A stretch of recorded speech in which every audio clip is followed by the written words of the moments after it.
고품격 홀로서기 경제방송 박근영의 데일리 인트 시간입니다. 3월 11일 월요일 순서입니다. 반갑습니다. 주말 잘 보내셨습니까? 역시 날씨가 이제 진짜 춘삼월이네요. 굉장히 좀 따뜻하고요. 이 한강변 여의도는 조금 강바람이 좀 있기 때문에 약간 싸늘하지만 오늘은 굉장히 좀 따뜻하더라고요. 주말 사이에 그렇고 뭐 지금 남부지방은 아마 꽃이 개화되기 직전이 아닐까 이렇게 그냥 잠시 상상을 해봅니다. 혹시 이제 지난 금요일 별도 제 50분 정도 되는 제 영상 보셨습니까? 썸네일 보시면 교주같이 나왔습니다. 제가 3프로 그 디자인팀에 말씀을 좀 드리고 싶은데 그 금요일 같은 썸네일은 부담스럽습니다. 교주같이 나와서 주변 그 집안 가족이나 주변 지인들이 진짜 너무 교주같이 나왔다고 조금 썸네일을 조금은 신경 좀 써달라고 부탁을 하더라고요. 저도 부탁드리겠습니다. 한번 찾아보세요. 어떻게 나왔는지 정말 교주같이 나왔습니다. 자, 양말님, 와 우리 형이다. 감사합니다. 등골 아빠 사랑해요 박군영. 하얀이야 안녕하세요 박 부장님. 네, 반갑습니다. 윌리엄님 반갑습니다. 바라밀님 반갑습니다. 민돌아빠님 오늘도 기대해봅니다. 반갑고요. 오제이티님 반갑습니다. 권태영님, 예, 반갑습니다. 전체적으로 지금 이제 약간 그 3프로 머니 그 채널이 약간 이제 올라오게 했죠. 뭐, 한 5,600명 정도 지금 이제 구독자가 되는 것 같은데, 뭐 더 올라와야죠. 한참 좀 남았습니다. 아직까지는 찾아 들어오시기가 좀 어려울 것 같은데요. 뭐 그래도 조회수가 이제 조금은 알고리즘이 뭐 되는지 조회수가 조금 더 올라오는 것 같아요. 그래서 많은 분들이 좀 보시면 좋겠는데, 예, 그런 부분들이 앞으로 좀 더 활성화되도록 이렇게 잘 됐으면 좋겠습니다. 서보현님 오늘 하루도 잘 부탁드립니다. 박혜연님 웃음 주시는 부장님. 양말님 레오나르도 디카플로인 줄 알았어요. 위대한 시황제. 여기서 이러시면 안 됩니다. 네, 감사합니다. 마음은 감사합니다. 스텔라 강님, 박근영 부장님 반갑습니다. 네, 저도 반갑습니다. 연순방님 화이팅 하세요. 오늘도 감사합니다. 덕암님 오늘도 감사합니다. 시황제 화이팅. 예, 좋습니다. 오늘 좀 양이 많습니다. 이제 이 정도로 사설을 하고요. 시장 이제 브리핑을 좀 해보겠습니다. 코스피는 14포인트 정도 하락 출발 보였습니다. 주말 사이에 미국 증시에서 이제 엔비디아가 급락했기 때문에 반도체 하락 출발이 특징이었고, 양시작 하락 출발을 보였지만은 코스닥은 개장 이후 음원과 음반, 엔터미디어, 원전과 조선과 기자재, 그리고 전력설비와 전선, 초전도체, 우주항공과 게임, 엔젤산업과 웹툰, 인터넷과 명제점, 비만철 회전의 강세를 보였습니다. 그 외에도 조선이나 통신장비, 화장품, 2차전지 중고체와 전액 관련주들이 강세 보인 것이 특징이었고요. 코스피는 시장 주도하던 PBR이나 반도체 업종이 하락하다 보니까 소외 업종 반등 그리고 외국인 자금이 이제 저평가 관련된 저가 매수세가 유입됐다 볼 수 있습니다.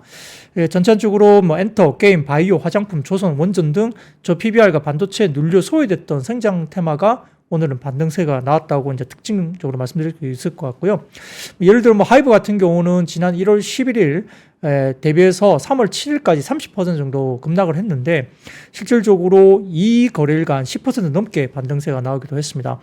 뭐 AI 수요에 따른 뭐 전력 부족 사태 때문에 뭐 원전이라든지 전력기기 테마, 뭐 전선까지 마찬가지입니다. 이거는 AI 관련된 테마군이 이제 이렇게 확장되면서 변압기나 전선주 이렇게 이야기했고 오늘 원전까지 좋았죠. 그리고 북미 수출량 그리고 점유율 확대 때문에 일부 이제 화장품주가 굉장히 좋았고요. 신규 모멘텀 존재하는 낙폭과대 업종의 수급이 유입되는 모습이었습니다. 코스닥은 반도체 차익 실현이라든지 엔터 등의 소외 업종과 바이오 강세가 하단을 지지했는데요. 바이오 업종은 종목별 수익률이 차별화됐고 알테오젠 차익 실현이 하락했고 HLB 그룹주들은 FDA 승인 기대감에 오히려 상승하는 차별화가 나타나기도 했습니다. 코스피는 오후 들면서 외국인 기관 순매도 속에 낙폭이 확대됐고요. 삼성전자와 SK하이닉스의 지수 하락 기여도가 코스피 전체 하락의 대부분 많은 부분을 차지했습니다. 올해 성과가 우수했던 일본 니케이 지수도 BOJ 정책 전환 예상이 높아지면서 엔화 강세 전환 영향에 장중에 마이너스 3% 가까이 급락세를 나타내기도 했는데요. 2%대 초반 정도 마이너스로 뭐 마무리가 아마 된 걸로 제가 기억을 합니다만 아무튼 뭐 일본 시장이 모처럼 좀 빠지는 모습을 보였습니다. 원달러 환율은 1310원 중반대로 하락했고요. 업종별로는 기기가 특시 강세였고요.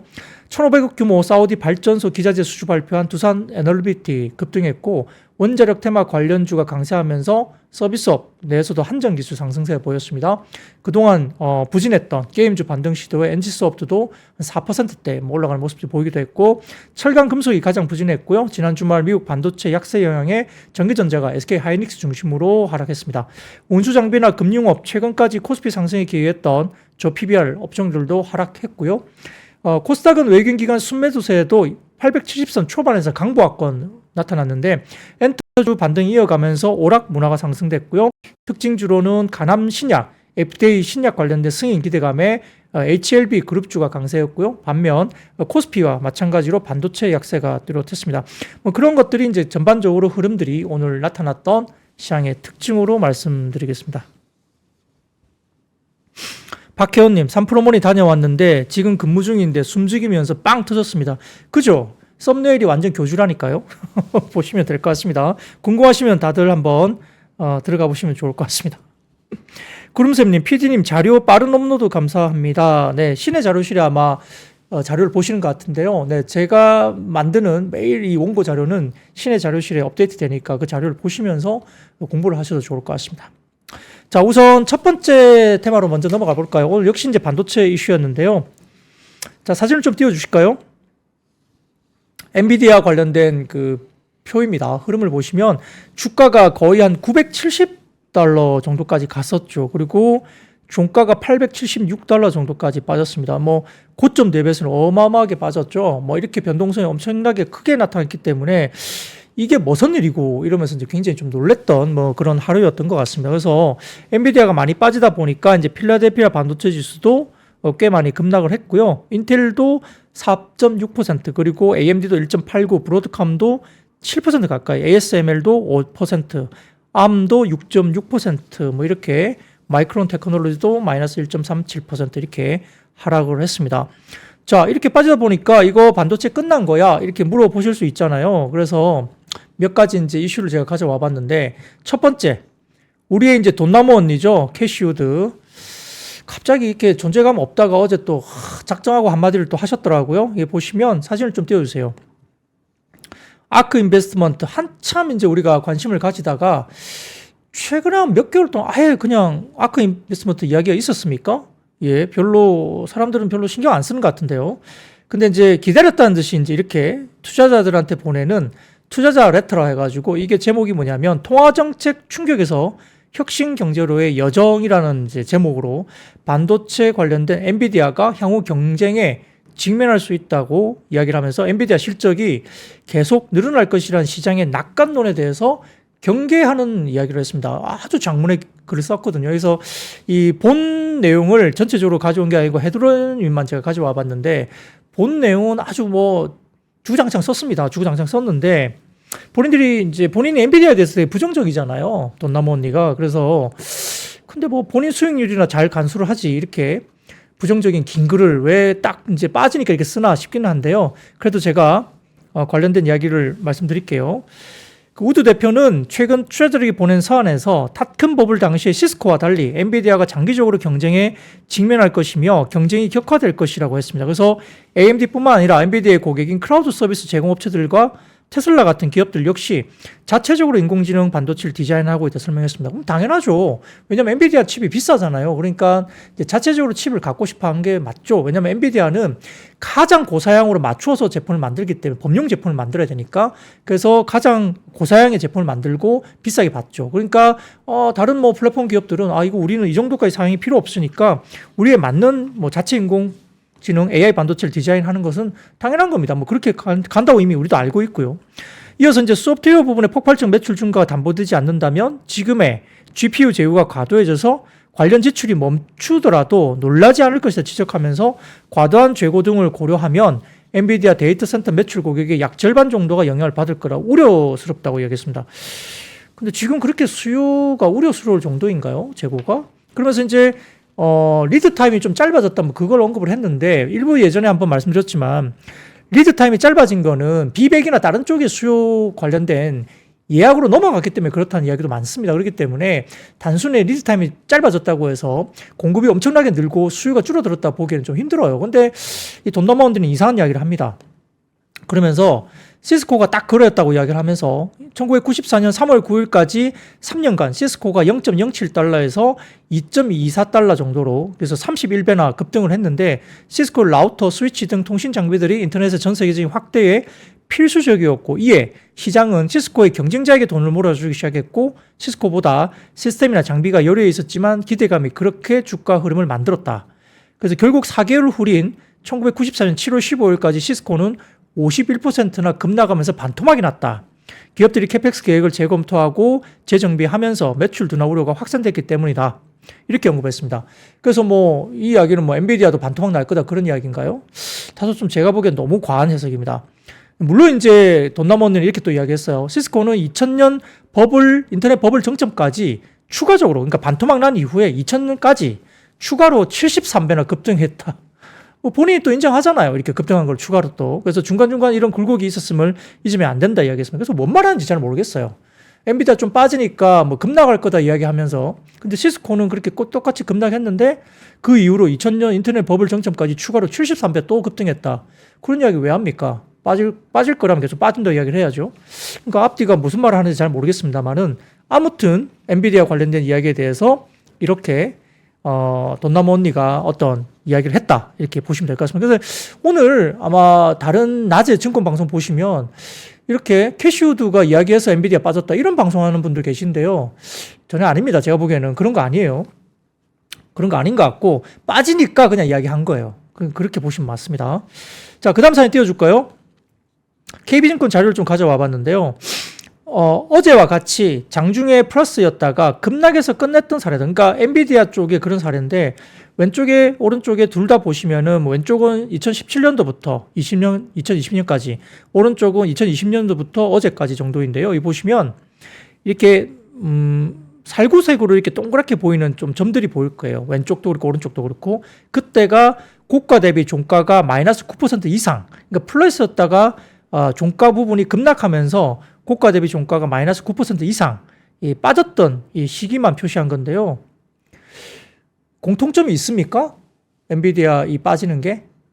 그리고 또 그렇게 빠졌다가 더 빠지기도 하고 바로 올라가기도 하고 공통점이 없어요. 별다른 공통점이. 그러니까 엔비디아 주가가 관련해서 이렇게 급락을 했다고 해서 또 더 빠진다. 아니면 상관없이 그 다음날 바로 올라간다. 이렇게 보는 것이 공통점이 없다는 거죠. 그래서 케바케입니다. 케바케. 그렇기 때문에 이걸 가지고 엔비디아가 어제 빠졌다고 해서 더 빠진다 또는 상관없이 그냥 바로 올라간다라고 보기에는 어떤 패턴이나 공통점이 전혀 없다는 것을 KB증권에서 아마 이야기를 하는 것 같습니다.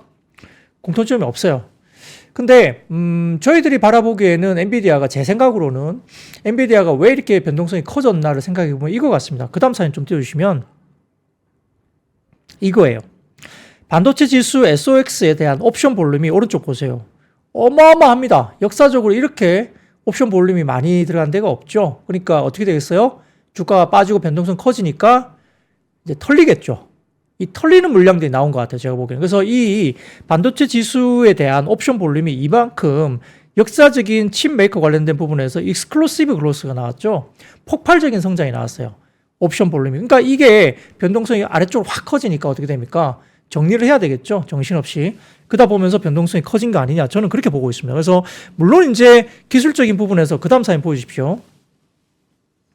자, 이거 보세요. 예전에 한번 보여드렸던 것 같은데 지난주에 제가 S&P 500에 대해서 그 사이에 반도체의 상대적인 어떤 분포 이게 2000년도죠. 2000년 3월 이후로 가장 높게 S&P 500 내에 반도체 비중이 가장 높게 형성됐다. 지난주에 한번 보여드린 것 같습니다. 그래서 기술적으로 좀 경계를 할 수도 있는 시간이 기술적으로는 올 수도 있다는 것을 제가 한번 지난주에 방송 중에 이걸 가져온 것 같아요. 역시 이제 이게 아무래도 어제 영향을 미치지 않았나. 이렇게 포지션이 극단적으로 이제 쌓이다 보니까 다소 한번 파는 물량들이 나오면서 변동성이 높아지고 아까 극단적인 옵션 포지션이 있었잖아요. 그게 이제 털리니까 투매가 나오고 이제 정리 매매가 막 나오니까 더 이제 변동성이 커지지 않았나 이렇게 볼 수도 있겠습니다. 그래서 이것도 영향이 있었고요. 그 다음 사진 보시면은 그래서 실질적으로 자 일주일 동안에 보시면 오른쪽에 보시면은 아마 그 펀드 쪽에 에쿼티 쪽으로 도는 아마 최근 2년간의 가장 강력한 트렌드로 이제 자금이 들어온 겁니다. 펀드 쪽으로 자금이 들어왔죠. 이쿼티 쪽에 이제 자금이 이렇게 많이 들어왔는데, 빨갛게 동그라미 치신 거 보시면 아시겠죠? 이 자금이 들어왔는데, 자, 그 다음 사진 보세요. 자, 이게 보시면은, 최근 들어서는 그래도 가장 큰 폭의, 테크 부분으로부터 자금이, 아웃플로우, 자금이 좀 유출된 거죠. 그러니까 일부 좀 테크 쪽에 아마 단기적인 어떤 뭐 수익이라든지 최근에 좀 지표상으로 좀 올라온 부분, 뭐 수익을 뭐 챙기기 위해서인지 모르겠지만 일부 테크 쪽에 자금들이 조금 빠져나간 현상들이 좀 있었던 것 같습니다. 그래서 기술적으로 어쨌든 많이 올랐고, 그 다음에 아까 말했던 과지표가 나오기 시작했고, 여기에다가 옵션이 저렇게 막 집중되다 보니까 거기에서 반대 포지션을 확 밀어버리니 그 옵션들이 청산당하면서 빼고, 그 다음에 일부 테크 쪽에서 자금이 조금 빠져나간 어떤 모습들이 보이면서 아마 이런 펀드 플로우의 영향이 좀 있지 않을까.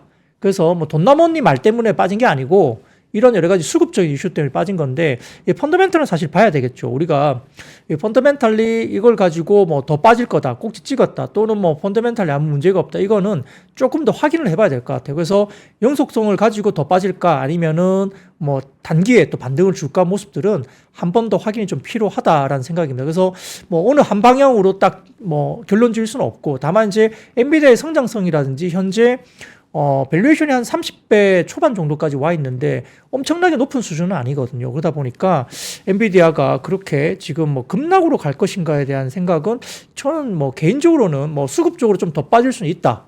그러나 급락으로 갈 만큼의 어떤 버블론을 이야기하기에는 좀 이르다라는 생각이 좀 듭니다. 그래서 그 다음 사진을 가져와 봤어요. 자, 이게 이제 제일 아래쪽에 보시면 짧은 역사입니다. 버블론에 대한 짧은 역사거든요. 이 보시면 인덱스가 뭐가 있습니까? 뭐 다우존스도 있고, 그 다음에 칩 관련된 부분도 있고, 골드, 뭐 그죠? 금도 있고, 다우존스, 니케이, 나스닥, 그 다음에 중간중간에 뭐 아크도 있죠. 아크도 뭐 버블론에 휩싸였죠. 그래서 쭉 보시면 지금 7개의 어떤 기술주 7개, 큰 7개 정도를 제일 큰 폭이 얼마인지, 그리고 그 뒤에 과거에 버블론이 터졌을 때 관련된 섹터나 어떤 부분들이 버블론에 휩싸였던 섹터나 종목들이 얼마나 빠졌는지 빨간색으로 표시되어 있습니다. 그래서 저렇게 주가들이 이제 급락한 사태가 나타나기도 했다라는 것인데요.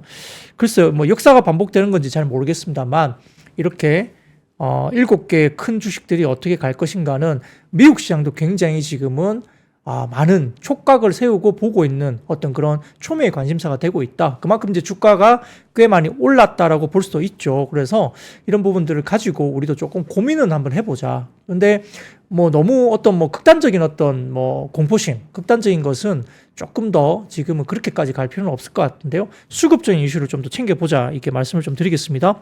그래서 이런 것을 보시고 약간의 맞아요, 제노님 엔비디아 팔고 비트코인 사러 갔나? 맞습니다. 크립토 쪽에 펀드 플로우가 굉장히 크게 나타났어요. 그래서 제가 지금 그걸 가져오려다가 제가 깜빡하고 못 가져왔는데, 크립토 쪽에 자금 이슈가 상당히 크게 인플로우가 되고 있다는 모습을 보이고 있는 것도 맞기 때문에 일부 IT 쪽, 테크 쪽에서 자금이 좀 이동됐다라고도 볼 수도 있습니다. 그래서 그런 것들도 국내 시장에 영향을 미쳤는데, 근데 엔비디아 빠진 걸 비하면 뭐 삼성전자나 오늘 하이닉스 흐름들이 그렇게 급락은 아니었거든요.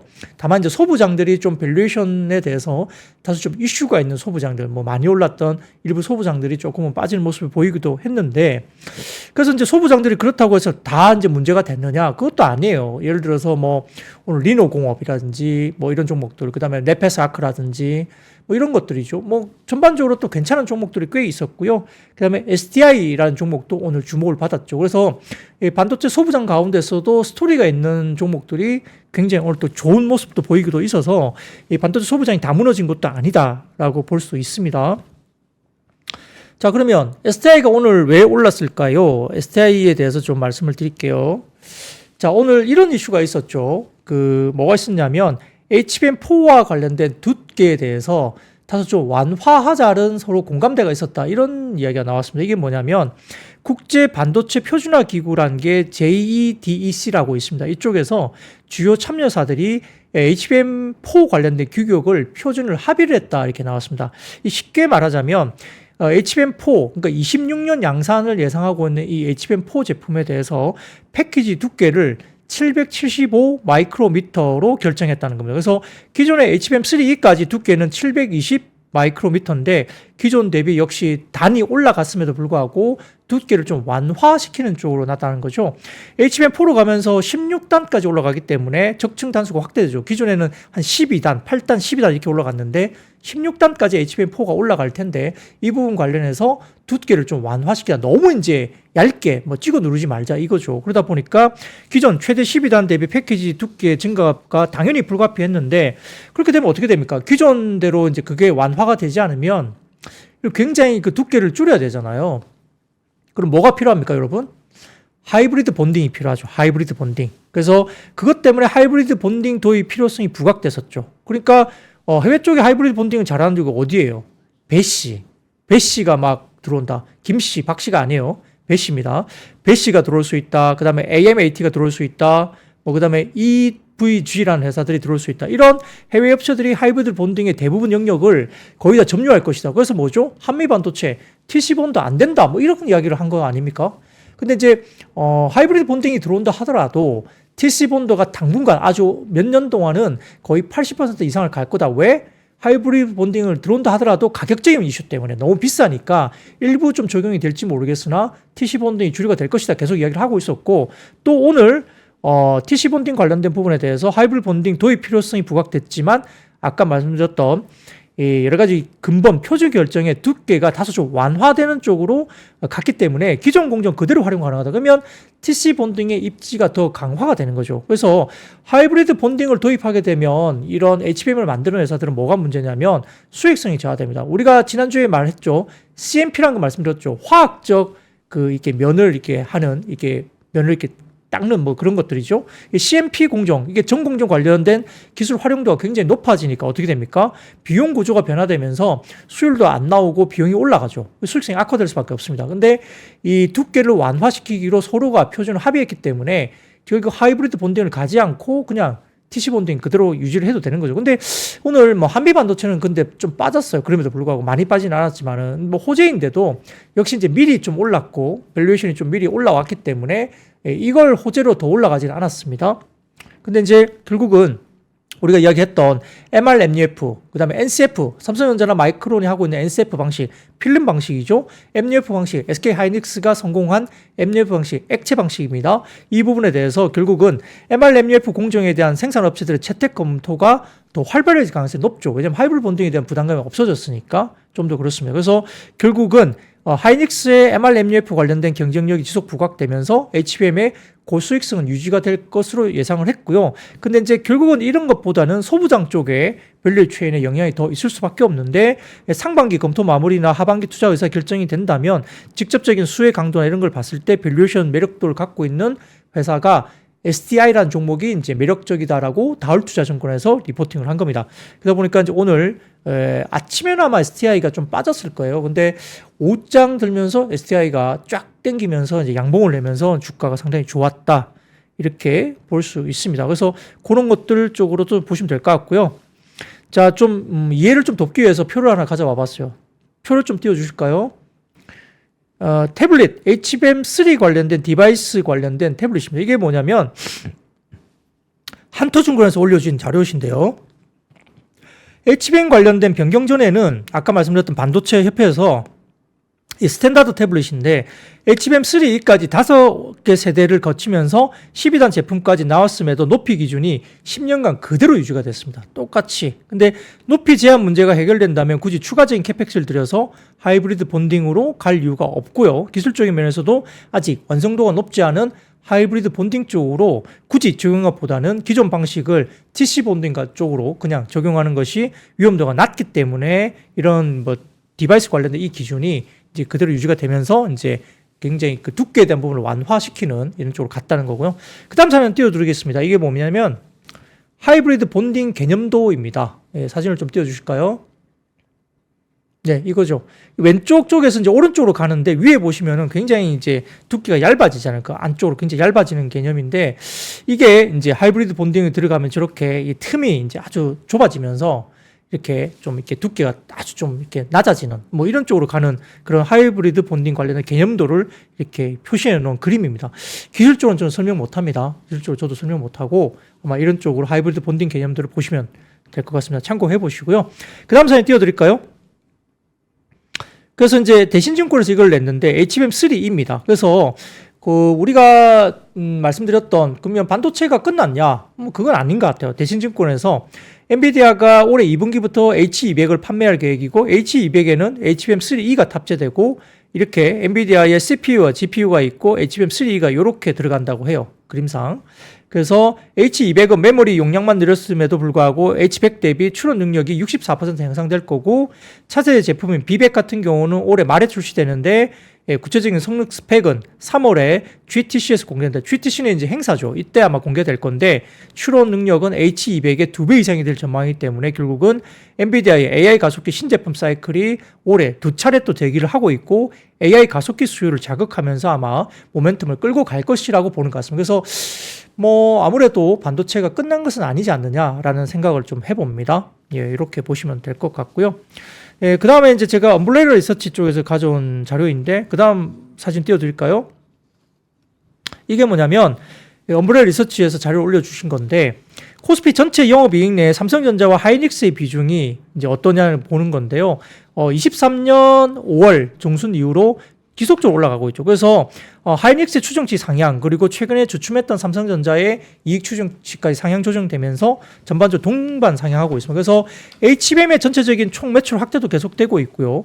레거시 반도체, 그러니까 뭐 낸드나 디램 가격이 또 올라가면서 전공정단의 레거시 쪽도 턴어라운드 속도도 예상보다 되게 빠르게 올라가고 있다는 것을 의미한다는 거죠. 그래서 AI 반도체 가치판 성장, 그리고 금융의 경제를 이끄는 레거시 반도체까지의 동반 턴어라운드 사이클을 진입했다라고 볼 수 있습니다. 그러면 우리가 이제 HBM 특화된 이쪽 후공정단 말고 전공정단, 주성 엔지니어링 포함해서 전공정, 그리고 소재 업종, 동진 세미캠, 한솔 케미칼 등등과 같은 이런 소재 업종까지도 이제는 좀 좋아지는 방향으로 간다라고 이제 이야기를 할 수 있습니다. 그렇기 때문에 전체적으로 반도체가 아직은 끝났다고 보기에는 스토리가 아직은 좀 남아있지 않나.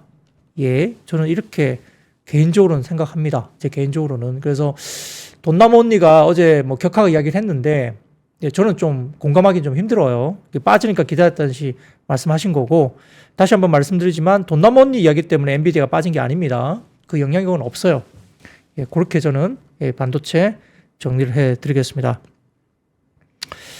자, 이제 다음으로 좀 넘어갈게요. 오늘은 좀 양이 많다 보니까 두 번째 주제로 한번 넘어가 보겠습니다.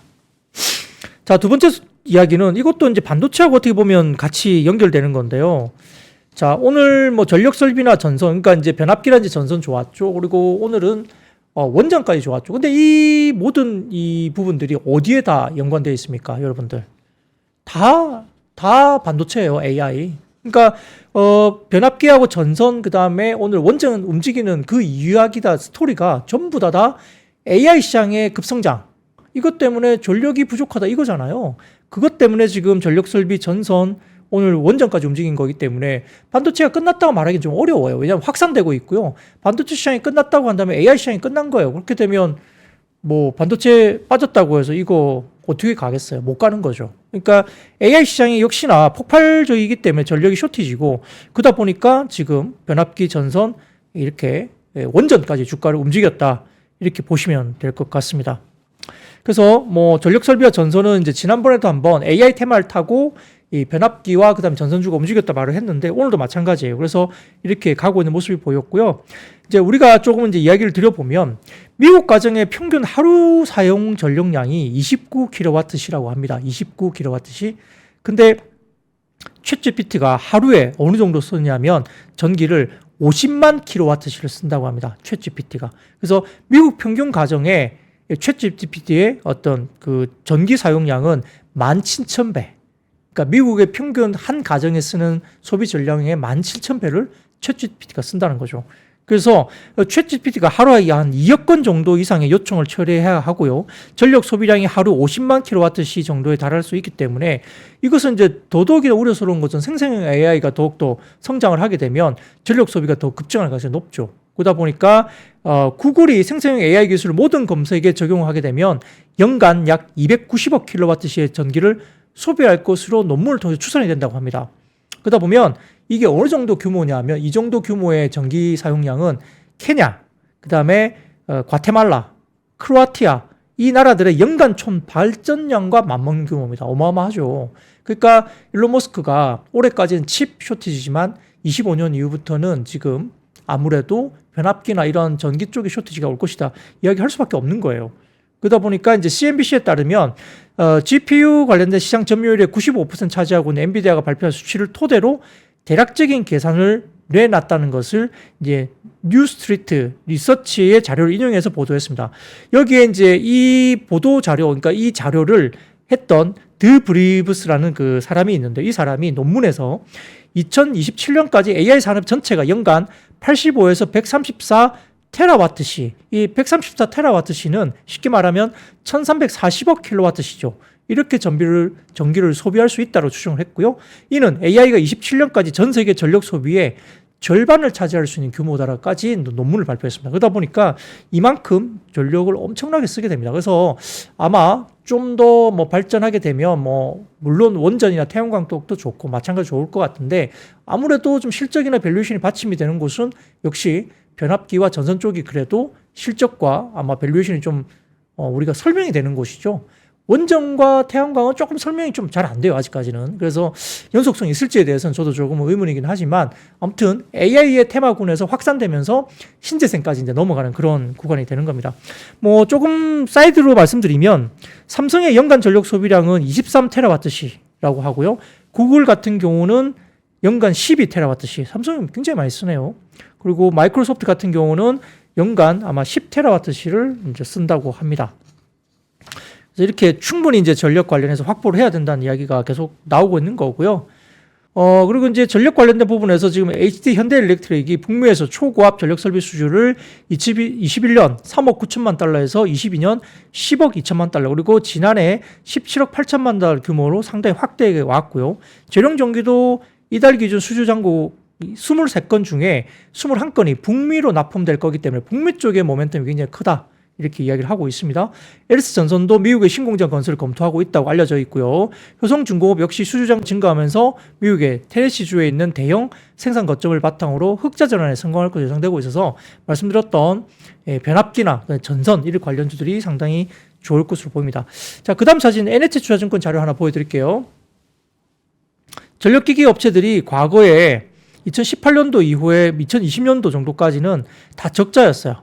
뭐 현대일렉트릭도 지금 보면 마진율이 OPM이 마이너스권이었고요. 대부분 적자가 굉장히 많았습니다만 지금 마진율이 개선되면서 22년 뭐 3분기, 4분기 넘어들면서 23년도 들면 모든 회사들이 대부분 다 OPM들이 플러스권으로 접어들었고요. 가장 뭐 높은 곳은 어디죠? 지금 해외 쪽도 있네요. 이턴도 있고 뭐 ABB도 또 있는데 지멘스도 있고요. 대부분 보면 지멘스가 상당히 높은 편이네요. 해외 쪽이 좀 높은 편이고 국내 기업 중에는 일진전기도 굉장히 높습니다. 그리고 HD 현대일렉트릭도 거의 10%대까지 OPM이 올라왔죠. 마이너스 OPM에서 지금 OPM이 거의 10%. 과거에는 한 15, 16 굉장히 높은 OPM이 유지가 된 걸로 기억합니다. 그래서 상당히 좀 높은 OPM까지 올라갈 수 있는 여력이 있는 회사들이기 때문에 실적이 매출이 계속 올라가면서 OPM 마진 구조가 계속 개선되는 그런 흐름들이 23년부터 나타나면서 변압기나 전선들이 주가들이 움직였다. 이렇게 보실 수도 있겠습니다. 이렇게 보시면 될 것 같고요. 자, 그 다음이 역시 이제 원전 쪽입니다. 원전. 역시 이제 아까 말씀드린 대로 우리가 데이터 센터라든지 이런 것들 때문에 변압기나 전선 이런 것도 있는데 지금 보면 원전 쪽에서 지금 오늘 이야기가 똑같이 AI 수요 때문에 원전 쪽도 좋아진다.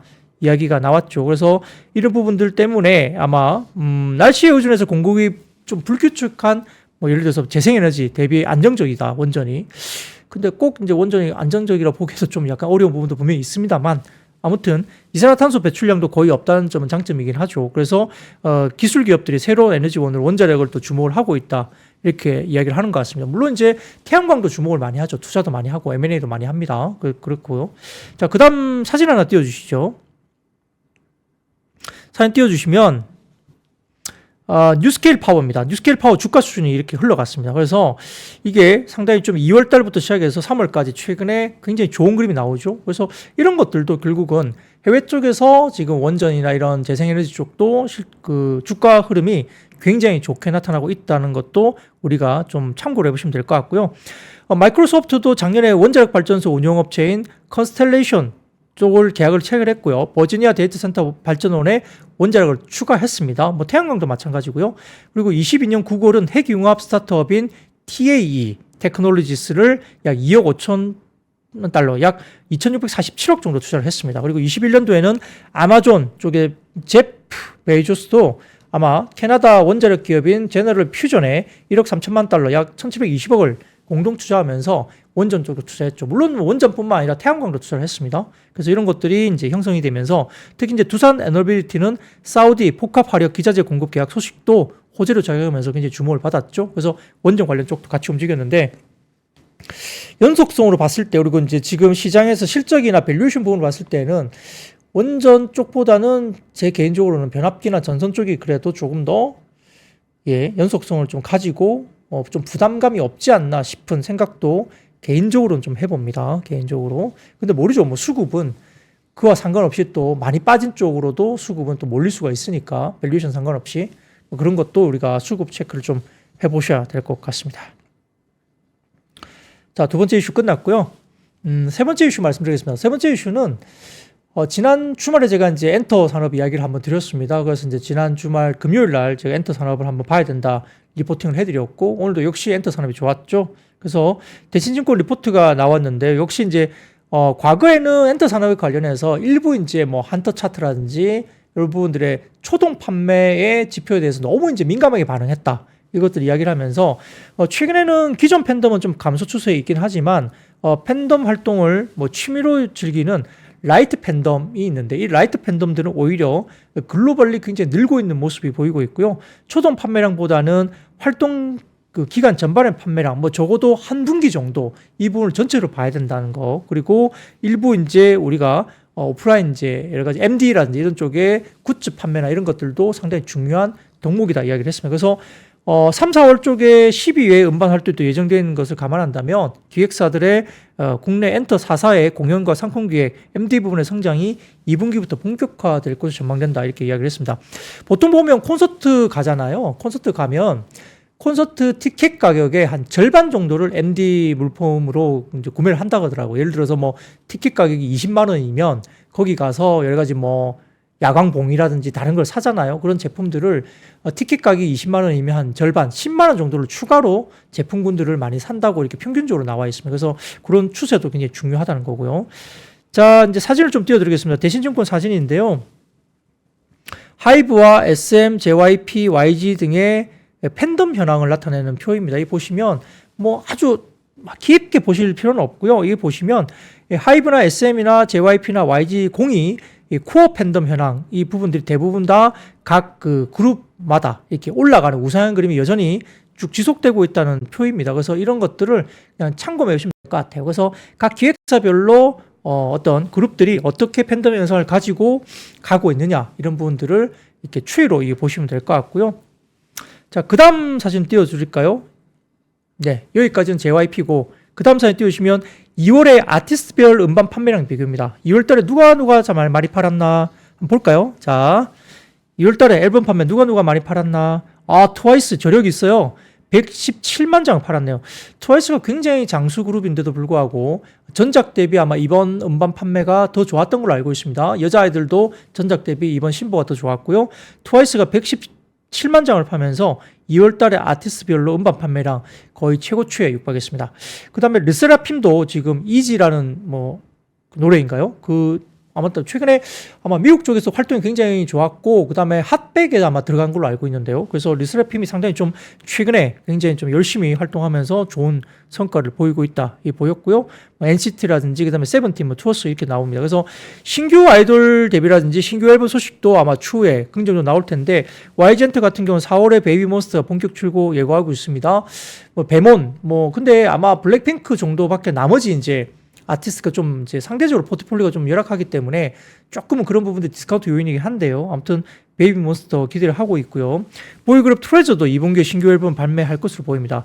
SM은 CNT 위시가 활동을 재개했고 하이브의 아일릿, 캐치아이 등을 순차적으로 데뷔시키면서 세븐틴과 뉴진스, 기존 아티스트도 2분기부터 본격 활동에 나설 거고요. JYP 엔터도 이제 미국 걸그룹 비추아도 아마 데뷔 싱글을 발매했다고 전해지고 있습니다. 근데 재밌는 게 하나 있었어요. 물론 이제 YG 플러스나 뭐 이쪽도 이제 같이 주가 음원 판매, 유통사 이런 것들도 올라갔지만 재밌는 게 있어요. 그 다음 사진 띄워드릴까요? 그 다음 사진 좀 띄워주세요. 네, 예, 이겁니다. 누군지 아십니까? 저도 처음 봤어요. 이게 트렌드에 좀 민감해야 되는데 저도 이분들 처음 봤습니다. 이분들 누구냐면 여러분들 아담 기억하세요? 아담? 네. 와, 비주얼, 뭐, 버추얼, 그쵸. 그때도 사이버 가수죠. 아담이라는 남자 가수가 있었는데, 노래는 꽤 괜찮았던 것 같아요. 근데 이제 비용이 너무 많이, 그러니까 아담을 만들고 뭐 하는 비용이 너무 많이 들어서, 결과적으로는 수익 모델로서는 조금 이제 아쉬웠던 부분이 있는데, 이 지금 비춰지는 이 사람들이 실제 사람들이 아니고요. 버추얼 아이돌입니다. 그룹 이름은 플레이브라는 그룹이래요. 저도 처음 들었어요. 죄송합니다. 트렌드에 예민하게 이제 저희가 공부를 했어야 되는데 몰랐습니다. 그래서 이렇게 봤는데 이 플레이브라는 이 가수가 이제 이렇게 웹툰 형식으로 나와서 이제 가수가 된 거고요. 그 다음에 두 번째 미니 앨범까지 냈다고 합니다. 그래서 이 가수들이 그 다음 사진 띄워드릴까요? 그 다음 사진 띄워보시면 이게 뭐냐면 음중의 지상파 방송이에요. 음악 방송. 근데 오른쪽 보시면은 버추얼 아이돌, 이 아까 말씀드렸던 플레이브가 르세라핌하고 비비를 제치고 지상파 음방에서 1위를 했습니다. 그 소속사는 블레스트라는 곳이고요. 이 블레스트라는 소속사는 MBC 사내벤처 1기로 시작되면서 일단 상장사가 아니에요. 그래서 이 버추얼 캐릭터 전문 엔터사로 분사를 하는 회사인데 비상장사입니다. 근데 이렇게 직접 사람도 아니고 이렇게 약간 웹툰 형식의 이 버추얼 아이돌이 1위를 해버린 거죠. 공중파 음악 방송에서. 그러니까 이게 약간 재밌는 이벤트처럼 이렇게 나타났는데요. 이게 왜 그럴까 싶었더니 이제 요즘에 몇 가지 이슈가 있었잖아요. 첫 번째로 이제 뭐 블랙핑크가 계약도 잘 안 돼갖고 계속 좀 이렇게 끌면서 뭐 계약 관련된 부분들 좀 난망했다. 그리고 이제 일부 아이돌들이 약간의 뭐 노이즈가 있었던 뭐 그런 뭐 개인적인 어떤 일들이 좀 많아서 그래서 이제 쉽게 말하면 이제 아이돌 그룹이 이제 뭐 예를 들어서 뭐 사고를 안 친다거나 그다음에 열애설 뭐 이런 부분들 걱정이 없다. 이런 부분에서는 버추얼 아이돌이 이제 뭐 좀 더 활성화되는 것이냐 뭐 이런 식의 이야기가 또 있기도 했습니다만 근데 뭐 각자 다 사람들이잖아요. 살다 보면 뭐 누구를 좋아할 수 있어서 열애설도 날 수도 있고 또 어떤 이유 때문에 또 계약 조건들이 또 다르게 변경되면서 또 시간을 좀 끌 수도 있는 것이고 그럼 살다 보면 또 예기치 않은 사고도 날 수 있는데 아무튼 뭐 여러 가지 그런 리스크 요인들을 조금 감안해서 버추얼 아이돌이 좀 나올 수 있는 것이 아니냐라고 일부 조심스럽게 이야기하는 분들도 계십니다. 근데 그 다음 사진 띄워드릴게요. 그 다음 사진 띄워드리면 하나투자증권 자료 오늘 리포트가 나왔는데 이 플레이브와 관련된 리포트를 냈어요. 하나투자증권에서. 그래서 플레이브의 발매 앨범별 초동 판매량 비교입니다.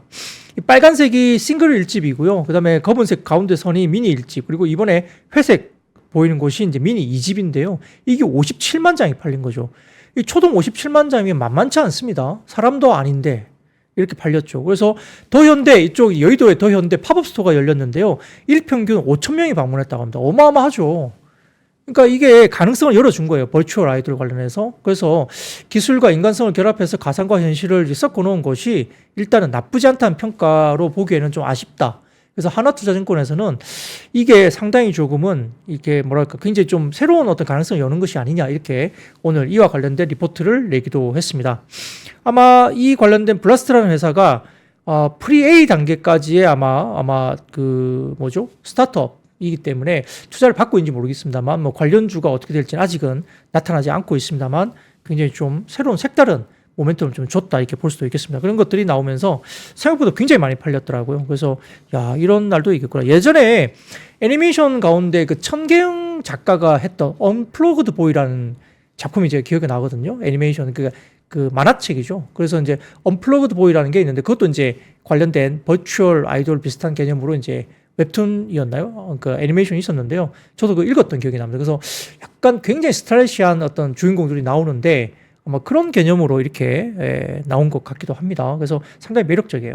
예, 그렇게 오늘 재밌는 이슈가 있었다라고 볼 수 있겠습니다. 근데 재밌는 것은 이렇게 방송사고가 나기도 한다고 하네요. 보니까 약간 뭐 라이브 중에 그 렌더링 오류가 날 수 있죠. 왜냐면 버추얼 아이돌이다 보니까 렌더링 오류가 나는데 그러다 보니까 방송사고가 나면서 멤버들이 공중에 막 떠다니기도 하고 목이 꺾이는 상황도 생기고요. 엉덩이 춤을 추거나 이렇게 방송사고도 나기도 한다고 합니다. 그러니까 아직은 완성도에서 일부 약간 뭐 방송사고 렌더링 오류가 나면서 그런 것들도 있다고 하니까 참 재밌는 그런 이슈가 있네요. 예, 그런 것들이 있습니다. 자, 이제 시간이 한 1분 정도만 남았는데 제가 간단하게만 제약바이오 말씀드릴게요. 우리가 이제 알고 있는 제약바이오 생터, 뭐 위험자산 선호, 그 다음에 금리 인하 관련된 이야기들 이런 것들이 겉들여지면서 키움증권 마지막 도표 하나만 띄워주세요. 띄워주시면 코스닥의 월별 수익률인데 지난번에 한번 보여드린 자료입니다. 이 보시면은 각 해마다 월별로 수익률을 냈는데 자세히 보시면 3월달 수익이 제일 좋습니다. 각 해마다 평균적으로 따지면. 그래서 3, 4월 정도에 AACR 관련된 초록과 개체되는 부분에서 상당히 좋다는 부분, 이 부분들 때문에 최근에 이야기되고 있고요. 그다음에 유전제 관련된 부분들, 그리고 뭐 비만 치료제 관련된 부분에서 이야기 나오고 있고요. 여러분들 감안하시면서 추가적인 자료가 더 이제 데이터 뭐 지금 제가 말씀 못 드리는 것들이 제약바이오 관련된 데이터 추가적인 자료와 그 다음에 오늘 이야기됐던 조선과 조선 기자재 관련된 내용들이 신의 자료실에 들어가시면 원고가 나와 있으니까 그런 것들을 좀 참고하시면서 제약바이오까지도 한번 보시고 조선 기자재까지 한번 스터디를 해보시면 될 것 같습니다. 자, 오늘 준비한 자료는 여기까지입니다. 오늘은 좀 양이 많아서 정신없이 달려왔고요. 오늘 이 정도에서 방송은 마무리하겠습니다. 자, 여러분들 아시죠? 오늘도 여러분들 I see you.